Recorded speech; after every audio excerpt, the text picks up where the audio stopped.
17일부터 유류세 인하폭이 15%에서 7%로 절반 정도 축소됐습니다. 첫날부터 전국 평균 휘발유 판매 가격은 리터당 1,500원을 넘어섰습니다. 앞으로 소비자들의 기름값 부담은 더욱 커질 것으로 예상됩니다. 산업팀 도혜민 기자와 자세한 내용들 짚어보도록 하겠습니다. 네, 도 기자 먼저 기름값부터 좀 살펴보죠. 네, 말씀하신 대로 7일 0시를 기점으로 유류세 인하폭이 7% 축소 조정됐습니다. 기름값은 종전보다 뛰었습니다. 한국석유공사가 운영하는 유가정보 시스템 오피넷에 따르면 오후 4시 기준으로 전국 휘발유 평균 판매 가격은 1,500원을 넘어섰습니다. 전날보다 22원 오른 겁니다. 전국에서 휘발유 가격이 가장 비싼 서울 지역은 1,600원을 눈앞에 두고 있습니다. 지난해 11월 정부가 서민 물가 안정화 대책의 일환으로 유류세를 15% 인하했는데요. 당초에는 이달 6일까지 6개월 동안의 한시적인 조치였지만 경기 부진 등을 이유로 정부는 오는 8월 말까지 유류세 인하 조치를 4개월 더 연장하고 인하폭은 7%로 축소하기로 했습니다. 이 축소된 유류세 인하폭만큼 기름값은 우선 오르게 됩니다. 리터당 휘발유는 65원, 경유는 46원, 그리고 LPG는 16원씩 값이 뛸 전망입니다.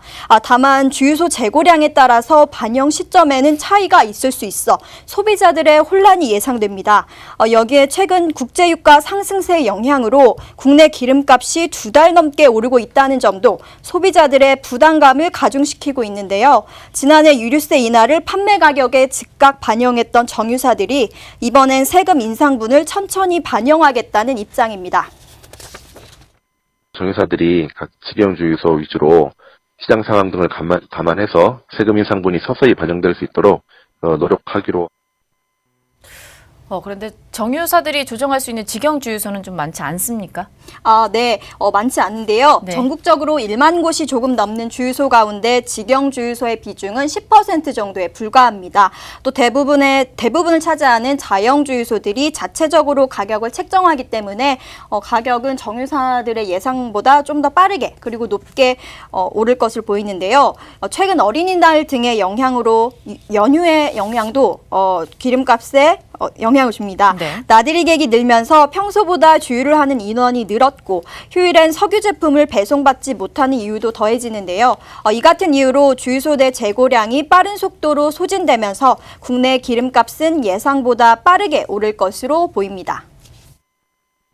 내릴 때는 왜 사람들이 안 넣고 있다가 내리면 넣잖아요. 재고가 이제 천천히 소진되는데 올라갈 때는 오르기 전에 미리 넣으려고 하니까 올라갈 때는 재고가 좀 빨리 소진이 돼서 이게 좀 예를 들어서 내려갈 때보다는 좀 빠르게 반영이 아마 될 것 같아요.